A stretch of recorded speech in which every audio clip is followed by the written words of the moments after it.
call made from Reliance Jio's connection rings for a shorter duration than others, and a consultation paper floated by TRAI has sparked the question of whether Jio is doing it deliberately. Soumit Sarkar is standing by to explain how the Mukesh Ambani-owned operator could benefit from this strategy. So explain to us, Soumit, if I call you and my phone rings for a shorter period from a Jio number versus an Airtel number, how does Jio benefit? So I'll come to that. Firstly, so TRAI has put out this consultation paper to discuss the duration of a phone ring before a call gets disconnected. Now this is after some of the operators pointed out that the duration of rings on calls made to and from one network has been reduced to nearly 20 seconds, while that for other networks had a longer duration of time. Now, so we did our own check, and what we found out was that Reliance Jio calls made from Reliance Jio's to other network and to its own network lasted for only 19 seconds. That is at least 40% lower than the average ring time that was there for other networks. Now for other networks, the average ring time was in the range of around 30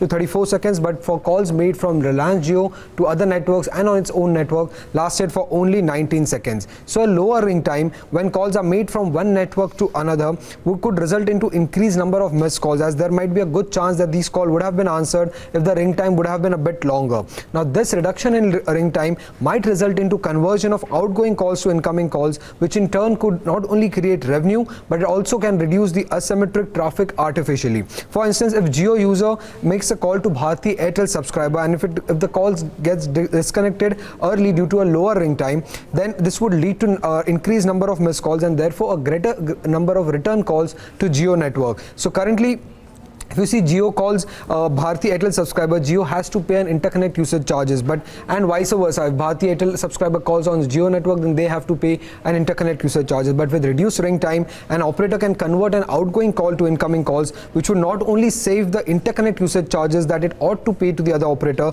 but in fact generate income from the other operators, as it will now receive the interconnect usage charges from the other operator. However, not everyone agrees to this. Now Rajan Matthews, the Director General of COAI, opposes to this argument, and it says that it is very speculative whether the person to whom the call was made will even give a return call. Also, there are various other means in connecting, like messages, WhatsApp message and calls, where there is no income generation in form of interconnect usage charges. Now why this is important for Reliance Jio? Because in the first quarter of financial year 2020, if you see, Reliance Jio was still a net payer of interconnect usage charges, because it still has a lower number of active subscribers on its network. In the first quarter, it paid close to 720 crore rupees, that is nearly 15% of its first quarter EBITDA, while Vodafone Idea and Airtel are still a receiver of interconnect usage charges. And for Vodafone Idea, they had received close to 380 crore rupees in the first quarter, while Airtel had received close to 250 crore rupees in the first quarter of financial year 2020 as interconnect usage charges. You know, I get your point, but what I'm also trying to understand is,